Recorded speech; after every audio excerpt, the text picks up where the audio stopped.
माधव पांडे प्रश्न करते हैं, बाबा क्या आपके पास कोई ऐसा व्यक्ति आया है कि क्रिया योग करने से उसकी कुंडलिनी जागृत हो गई हो?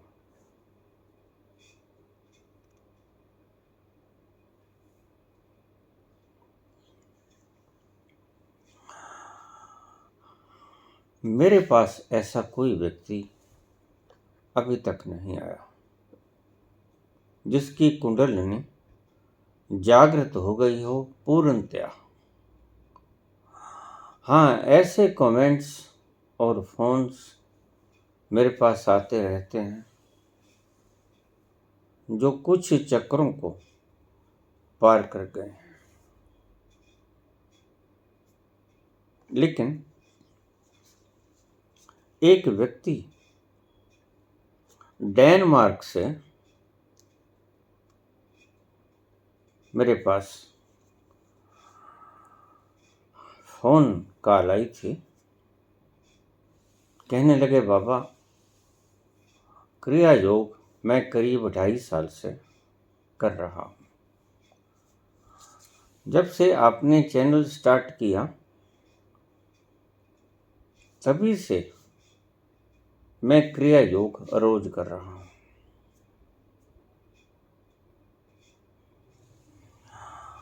और इससे मेरा तीसरा नेत्र जागृत हो गया है, खुल गया है।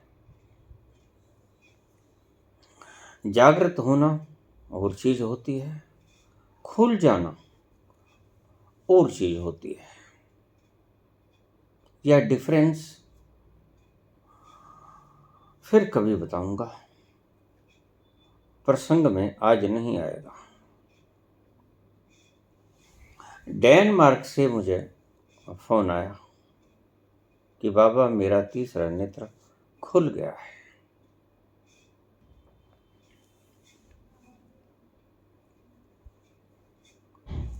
मैंने उससे पूछा कि खुल गया है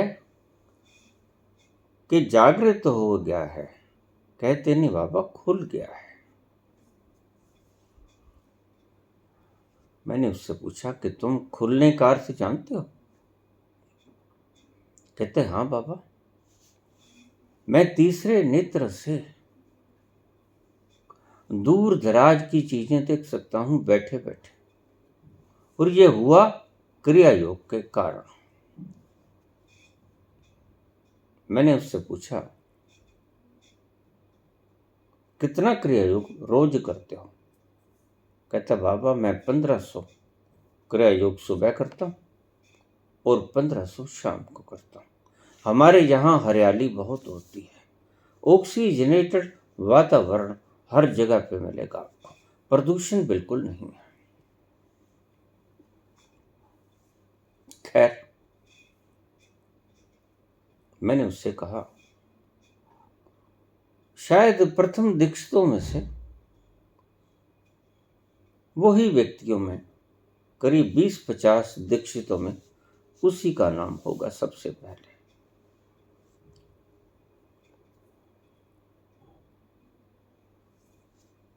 तो मैंने उससे पूछा कि नेत्र खुलने का, तीसरे नेत्र खुलने का तुम्हें मतलब पता है?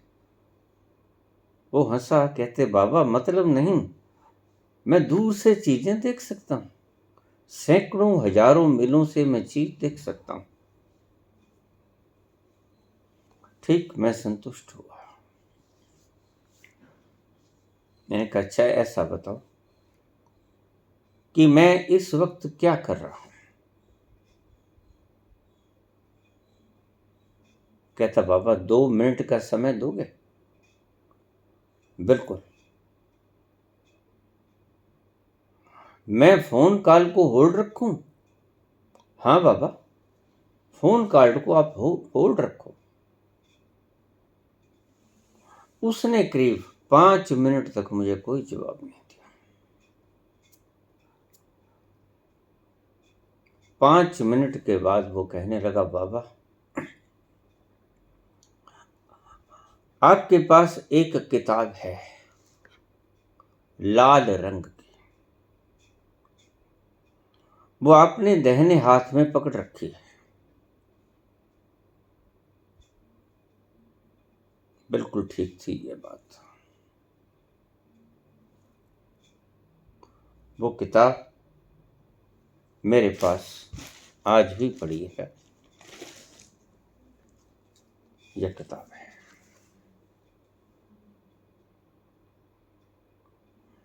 ये किताब मेरे हाथ में थी, दाहिने हाथ में।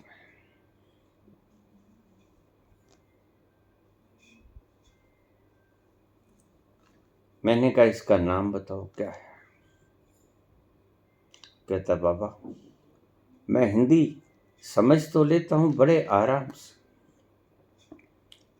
पढ़ना नहीं मुझे आता। लिखा है कुछ लेकिन पढ़ नहीं सकता हूं मैं हिंदी जानता नहीं।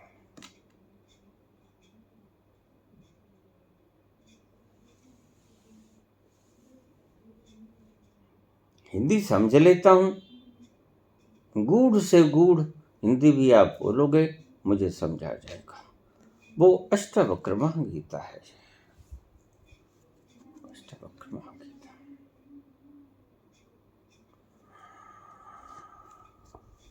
बस एक शब्द मैं अच्छी तरह से आपको बता सकता हूं, वो है ओम। बीच में लिखा है ओम लिखा है। लेकिन अष्टावक्र गीता का नाम उसने नहीं बताया कि मैं इसे पढ़ नहीं पाता हूं। अंग्रेजी में कोई भी चीज आप मुझे दिखला दीजिए, मैं आपको फौरन बतला दूंगा कि ये चीज लिखा है। मैंने कहा ठीक। मैंने कॉपी के एक पन्ने के ऊपर अपना नाम लिख दिया। मैंने कहा ये बताओ क्या है। उसने मेरा नाम पढ़ दिया। कहता बाबा इसके ऊपर तुम्हारा नाम है विजय वत्स। अब संदेह की कोई बात बाकी ना बची थी।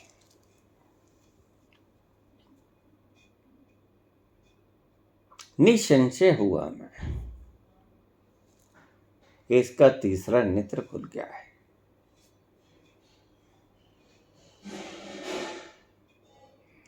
ऐसा हुआ है। कुंडलिनी जागरण का कोई भी आज तक मेरे से संपर्क व्यक्ति नहीं किए है, लेकिन तीसरा नेत्र खुलने का ये ऑथेंटिक घटना मैंने आपके समक्ष आज रखी। कुछ बातें ऐसी होती हैं जो बिना पूछे याद भी नहीं आती, कहीं भी नहीं जाती। ये ऐसी ही बात थी। ये करीब 2 महीने पहले की बात है।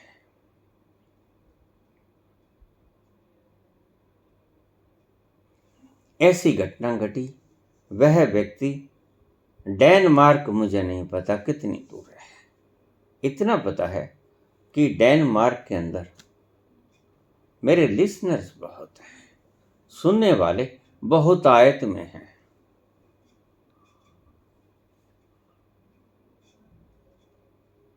अक्सर प्रश्न आते रहते हैं। काफी संख्या में वहां लोग सुनते हैं।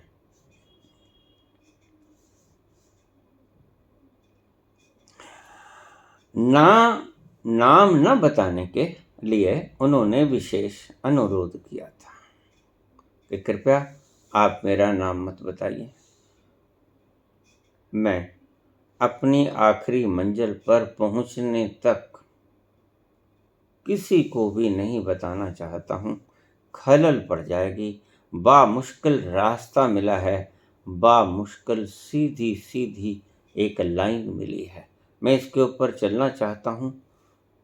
और ये इतनी बड़ी उपलब्धि है कि अगर किसी को बतला दी जाए तो लोग मुझे चैन से सोने नहीं देंगे, और मैं तरसूंगा उस एकांत को जो यहाँ के घनीभूत ग्रासी एरिया के भीतर फैला पड़ा है। यह साइलेंस का एक माहौल वातावरण, इससे चूक जाऊंगा, बाहर नहीं निकल पाऊंगा, इसलिए कृपा करके देश बता देना, मेरा नाम नहीं बताना, ये आपसे बेनती है। मैं पाबंद हूं, इसलिए आपको नाम नहीं बताया, लेकिन ऐसी घटना घटी है। कुंडलिनी जागरण के कोई 4 चक्र, कोई 5 चक्र, विशुद्धि चक्र तक खुलने की मेरे पास लोग, ऐसे साधकों का फोन अक्सर आता है। अक्सर ऐसे लोगों से मेरी बातचीत होती है जिनका 5वां चक्र खुल गया है, विशुद्धि चक्र।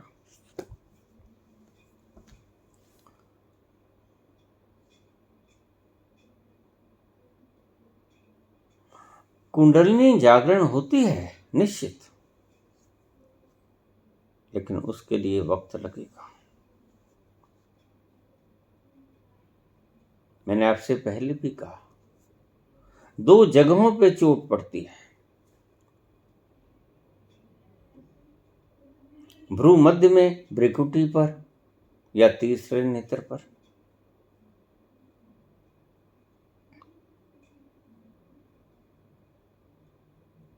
और मूलाधार पर, और मूलाधार के साथ इड़ा, सुषुम्ना, पिंगला और 72,000 नाड़ियां। क्रिया योग का कोई एक फायदा नहीं है। ये 72,000 नाड़ियां यहां से गुजरती हैं, जिनमें इड़ा, पिंगला और सुषुम्ना 3 मुख्य हैं, और इनमें से भी सुषुम्ना मुख्य है। 72,000 नाड़ियों पर यह स्ट्रक होता है हल्का सा, लेकिन अगर कोई व्यक्ति श्वास छोड़ते वक्त कुंडलिनी पर चोट न लगे, धीमे से हल्के से श्वास छोड़ दे, तो उसके कुंडलिनी जागरण की संभावनाएं क्षीण हो जाती हैं, कम हो जाती हैं। और जो व्यक्ति नाक से श्वास गहरी लेता है, उसकी गहरी चोट तीसरे नेत्र पे पड़ती है। कुछ पूर्व जन्म के संस्कार रहे होंगे, कुछ इस जन्म की प्रगाढ़ मेहनत रही होगी, और कुछ मुमुक्षा का या कुछ पाने का जज्बा रहा होगा। ये सभी चीजों ने मिला के सही रास्ता, सही जज्बा, सही स्थान स्ट्रक करने का, सही मेथड क्रिया योग का, ये सब मिलकर इतनी महत घटना को अंजाम दे गई।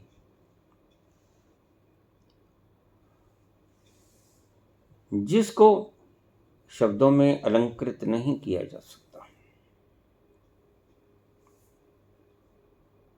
इसलिए मैं आपको बार बार वक्त वक्त पर किसी बहाने से आपको क्रिया योग का उल्लेख करता ही रहता हूं।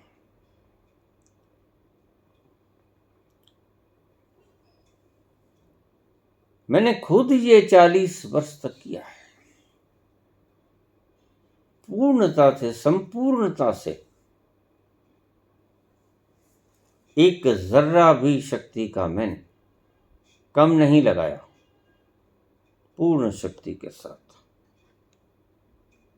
मैंने क्रिया योग किया है। आप भी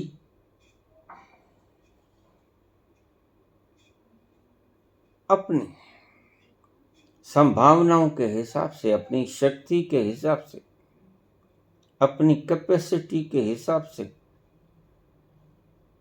क्रिया योग अवश्य करें। सुबह शाम कर सकते हो तो कहना ही क्या है। अन्यथा एक वक्त कोई भी चुन लो जो आपको फुर्सत के लम्हे मिलते हैं उनमें। वैसे भी आप वक्त गवा देते हो बहसबाजी में, उलझन में, घरों के मतभेदों में, चैट्स में। वही आदतें पड़ी हुई हैं।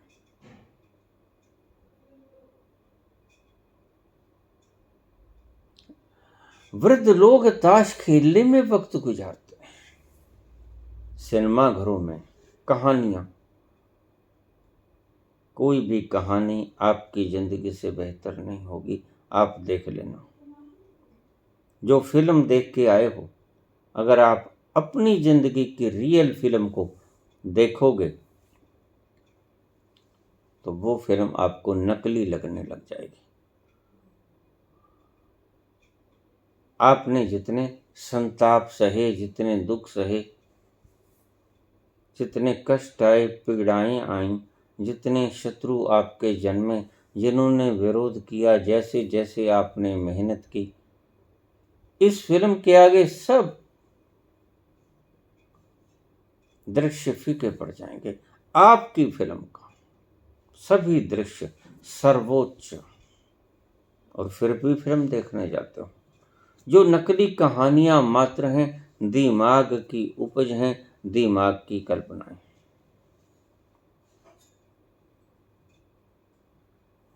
वक्त बचाओ, वक्त कीमती है। माफ किया जा सकता है जब तक कि तुम मैच्योर नहीं होते, लेकिन मैच्योरिटी के बाद अगर आप इधर उधर फालतू समय को व्यतीत करते हैं, बर्बाद करते हैं, तो ये कोई समझदारी नहीं होगी। क्योंकि लगातार एक भ्रांति में बने रहना जो जीवन जन्मों जन्मों से आपके साथ चली आ रही है, और अब भी मौका मिलता है तब भी मानव जीवन मिला है।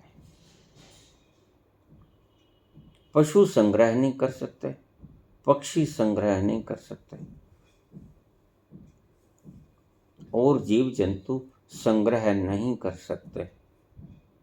मनुष्य संग्रह कर सकता है। ये बड़े से बड़ा दोष है।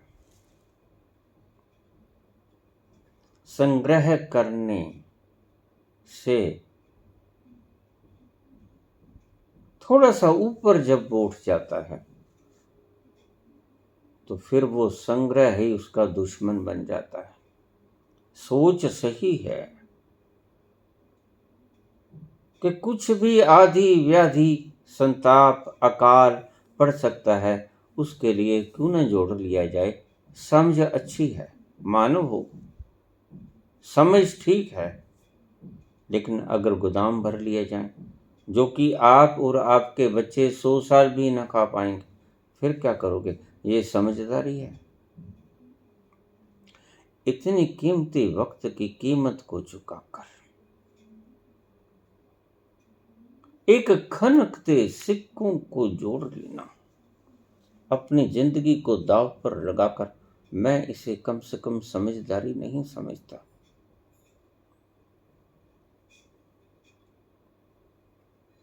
भयंकर मूर्खता है। जागिए, उस दिशा में जाइए।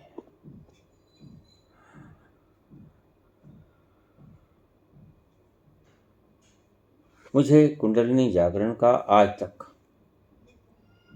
कोई व्यक्ति प्रमाणिक नहीं मिल सका। यद्यपि भ्रम में बहुत से लोग हैं कि मेरी कुंडलिनी जागरण हो गई। भ्रमित लोग तो आते हैं, लेकिन ऑथेंटिक पर्सन नहीं आते। जब मैं उन्हें कसता हूं तो वो फेल हो जाते हैं। लेकिन यह बच्चा, यह व्यक्ति फेल नहीं हुआ। जब मैंने परीक्षा ली, मैंने उससे पूछा तो वो बिल्कुल खरा उतरा। नाम पढ़ने से जब उसने कहा कि बाबा मुझे हिंदी पढ़नी नहीं आती, समझ आ जाती है, बात भी ठीक है, बच्चा है, बच्चा पढ़ना नहीं जानता लेकिन आपसे वार्तालाप कर लेता है। वो पढ़ना नहीं जानता, उसने भाषा नहीं सीखी, लिखने की भाषा नहीं सीखी, बोलने की भाषा आपसे सुनकर सीख गया। इसी तरह वह व्यक्ति हम क्या बोलते हैं अच्छी तरह से समझता है, पढ़ नहीं सकता, अंग्रेजी पढ़ सकता था, बोल भी सकता था। मैंने अंग्रेजी के शब्द लिख दिए, उसने बखूबी पढ़ लिए।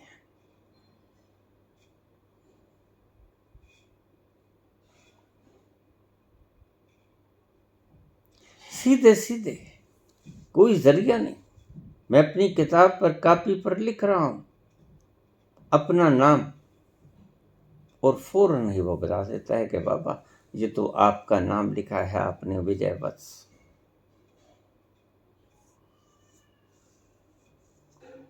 ऐसी घटना हुई है। तीसरे नेत्र के जागने की नहीं, खुलने की। खुल गया है उसका तीसरा नेत्र। ये घटना मेरे सामने आई है। धन्यवाद।